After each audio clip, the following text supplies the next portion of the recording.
अस्सलाम वालेकुम यकूब साहब, आपकी मेहरबानी, आपने आज फिर हमें टाइम दिया।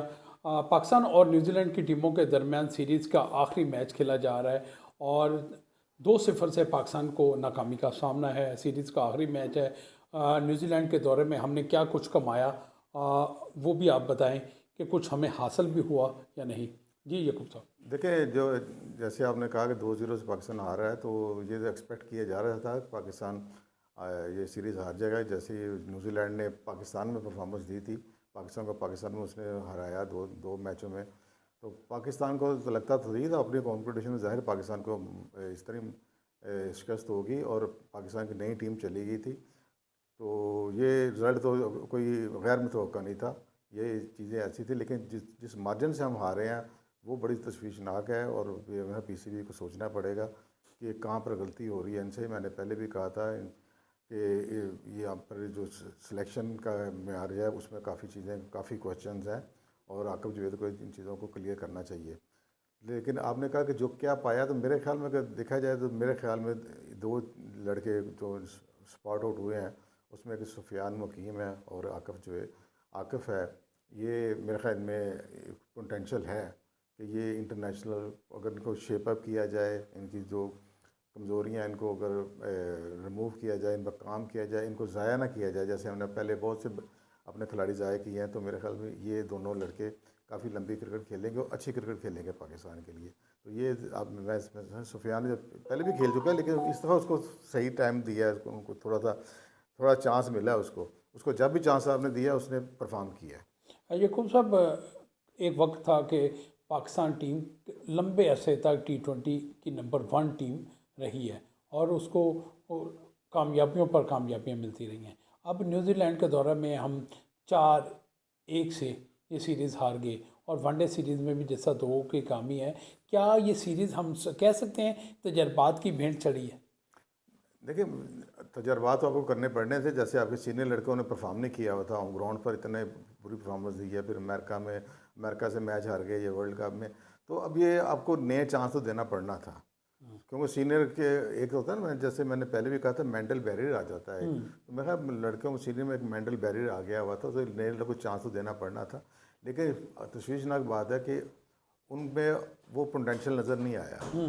देखिए, ताहिर ताहिर लड़का था वो, तैयब ताहिर। तैयब ताहिर लड़का है, उसको पता नहीं किस बुनियाद पर सिलेक्ट किया गया है। ये आकिब जवेद को क्लियर करना पड़ेगा। खुशदिल शाह भी है। शदाब को कैसे सिलेक्ट किया, खुशदिल शाह को कैसे, ये सारे यानी कि परफॉर्म नहीं कर रहे। इनको चांस बहुत मिल रहे हैं लेकिन ये परफॉर्म नहीं कर रहे। तो ये एक आपका ना क्वेश्चन भी रेज हो रहा है आपकी जो डोमेस्टिक के ऊपर है कि डोमेस्टिक में हम क्या कर रहे हैं। डोमेस्टिक में हमें बड़ी क्वालिटी की डोमेस्टिक बनानी पड़ेगी। जैसे अभी देखें, अभी क्रिटिसाइज़ भी हुआ है, इन्होंने नेशनल T20 कराया, 18 टीमें उसमें थी, 18 टीमों में उसका फाइनल देखें कैसे वन साइडेड हुआ है। लाहौर जीता है लेकिन पेशावर कैसे वन साइडेड हुआ है। ये चीज़ बता रही है कि कंपटीशन लेवल वो उतना क्लोज नहीं है।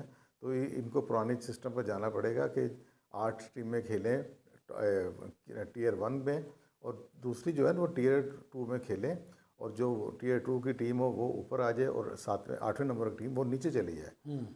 ये रेलीगेशन और अपग्रेडेशन का सिस्टम पहले था, उसको ही रखें और अपनी जो फर्स्ट क्लास क्रिकेट है उसको कम्पिटिटिव बनाएं। वो अगर 18 टीमें आपकी फर्स्ट क्लास क्रिकेट खेल रही होंगी तो कंपटीशन नहीं आएगा बच्चों में। यकूब साहब, ये आजकल बहुत बहस चल रही है कि ये अब बैटिंग पैराडाइज विकेटें बनाई जाती हैं जिसमें बॉलर्स जो है उनको बहुत ज़्यादा मार पड़ती है, और ख़ास तौर पर हम बात करें शाहीन अफरीदी की, हारिस रऊफ़ की, नसीम शाह की, ये किसी तौर पर भी साबित नहीं कर पा रहे कि ये दुनिया के वही जो नंबर 1 बॉलर्स हैं जिन्होंने माजी में पाकिस्तान की फतवात में अपना किरदार अदा किया। सिर्फ हमारे बॉलर्स के साथ ऐसा हुआ है लेकिन दुनिया के बॉलर्स तो यहाँ पर कामयाब है। वही मैं भी आपको यही जवाब दे रहा था कि ये दुनिया तो जो मॉडर्न क्रिकेट चल रही है, जिसके हिसाब में अपने लड़के तैयार कर रहे हैं। हमारे बॉलर वही थे। हारिस रऊफ को पिछले मैच में मार पड़ी, पहले उसने अच्छी भी गेंदें कराई हैं। लेकिन ये है कि अब वो इसका मतलब कि आपके वो जो मॉडर्न क्रिकेट चल रही है उसके लेवल पर हमारे लड़के तैयार नहीं हो रहे। आपको सोचना पड़ेगा, आपके कोचेज़ हैं, आपने मेंटोर्स रखे हुए हैं, आप कितने, एक लंबी लिस्ट है, वो सब पेड हैं और सब प्रोफेशनल हैं, सब ने कोर्सेज भी किए हुए हैं। तो ये या तो ये इनको इनको उतना विजन नहीं है कि मॉडर्न क्रिकेट कहाँ जा रही है, और ये उस तरह ही अपना क्या होते हैं पुराने तरीक़ों के साथ चलना चाह रहे हैं। तो मेरे ख्याल फिर इनको या तो इनको छुट्टी कराई जाए या फिर इनको टास्क दिया जाए, भाई ये आपका टास्क है, अगर नहीं आप होंगे तो आप घर जाएंगे। यकूब साहब कहते हैं कि अच्छी क्रिकेट के खेलने के लिए आपका फिटनेस लेवल भी उस मुकाम का होना चाहिए। क्या आप समझते हैं कि पाकिस्तानी खिलाड़ियों का जो फिटनेस लेवल है वो इस म्यार का है? देखिए जोई साहब, ये बिल्कुल ना इंडिविजुअल रिस्पॉन्सिबिलिटी होती है। खिलाड़ी को अपनी फिटनेस का खुद ख्याल रखना चाहिए। जब तक वो खुद नहीं ना अवेयरनेस करेगा इसके मतलब, यानी कि आप सारे हर वक्त तो नहीं टीम के साथ रहते कि कोचेस के साथ, आप जब घर पर हों तो आपने वहाँ पर भी अपने अपने फिटनेस का ख्याल रखना है, अपने खुराक का ख्याल रखना है, अपने जो भी आपकी एक्सरसाइज बताई गई है वो आप करें। तो ये इसमें तो मेरा सीरियस ज़्यादा इन्वॉल्व तो प्लेयर की है, ये कोई कर नहीं सकता। यकूब साहब एक और भी बड़ी बात है कि जिस तरह हमारा दौरा न्यूजीलैंड बड़ी वरस्ट रही है हमारी कारकर्दगी, इससे न बुरी कारकर्दगी शायद कभी न्यूजीलैंड में हो।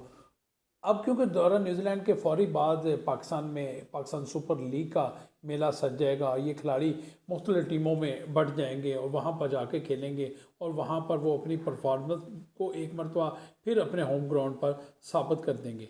तो फिर क्या अखज़ होगा हमें कि हमने न्यूजीलैंड के दौरे से कुछ सीखा ही नहीं होगा?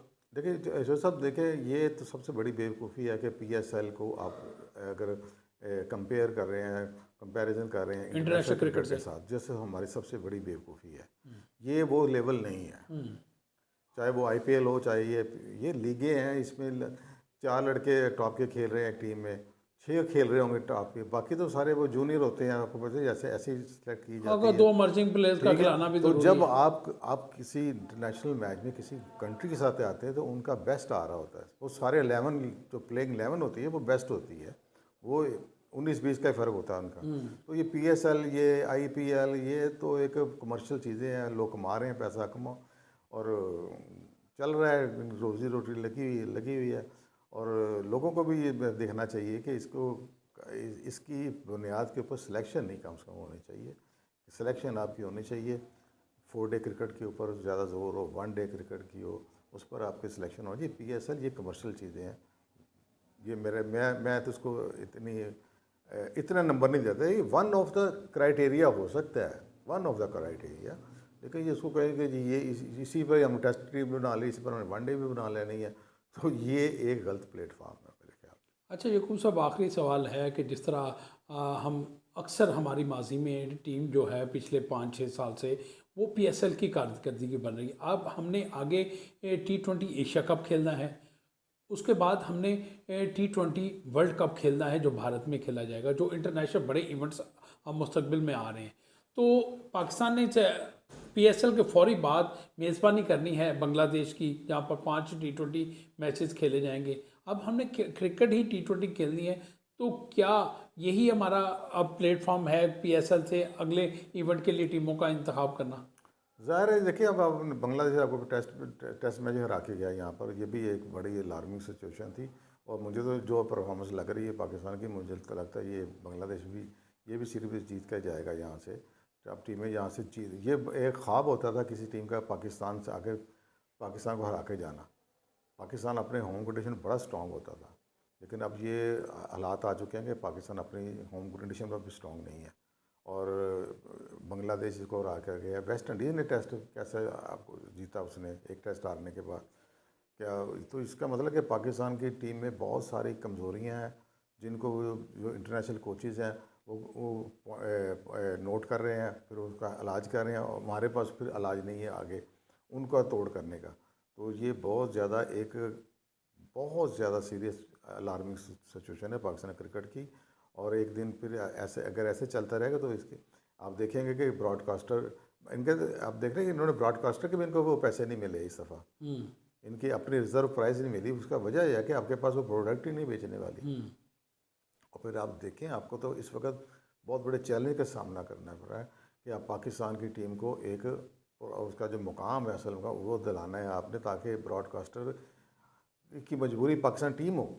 तो आपके दुश्मन बैठे हुए हैं, वो आपकी हर जगह पर रोड़े लटकाएंगे, लेकिन उसका मतलब ये है कि आप और ज़्यादा अपने आप को तैयारी करें कि सारे चैलेंजेस से मुकाबला करने के लिए। ये बड़ा सीरियस मुकाम है। मैं समझता हूँ कि सब स्टेक होल्डर को सोचना पड़ेगा बैठ कर, और ये जो अपने दोस्तियाँ यारियाँ से ये काम कर रहे हैं, अपॉइंटमेंटें हो रही हैं, अपने अफसरशाही को लाया जा रहा है, मेरे ख्याल में ये चीज़ें ज़रा रिव्यू करें। अगर उन्होंने काम करना है सीरियस होकर करें। ये कोई बात नहीं कि एक डिसीजन ले लिया तो किसी को साथ रखा, जी मैं छोड़ता नहीं हूँ। भाई क्यों नहीं छोड़ते? जब वो नेशनल इंटरेस्ट पर पूरा ही निभा रहा, वो अपनी परफॉर्मेंस नहीं दे रहा, तो उसको छोड़ने में क्या हर्ज है? बहुत शुक्रिया यकूब साहब, आपने बड़े सवालात उठा दिए हैं कि पाकिस्तान क्रिकेट बोर्ड अपनी पॉलिसियों पर रिव्यू करे, और इसके साथ साथ अगर पाकिस्तान क्रिकेट का ग्राफ इसी तरह गिरता रहा तो फिर मुस्तकबिल में जो हमें ब्रॉडकास्टिंग से भारी अमाउंट हासिल होती है, फिर वो उससे भी हमें हाथ धोना पड़ेंगे। यकूब साहब, आपका बहुत शुक्रिया। इंशाल्लाह फिर अगले प्रोग्राम में भी आपसे राय लेंगे, क्योंकि आगे PSL शुरू होने जा रहा है, और PSL पे आपको कोशिश करेंगे कि आप रोज़ाना की बुनियाद पर हमारे मेहमान हों। बहुत शुक्रिया। बहुत शुक्रिया आपका।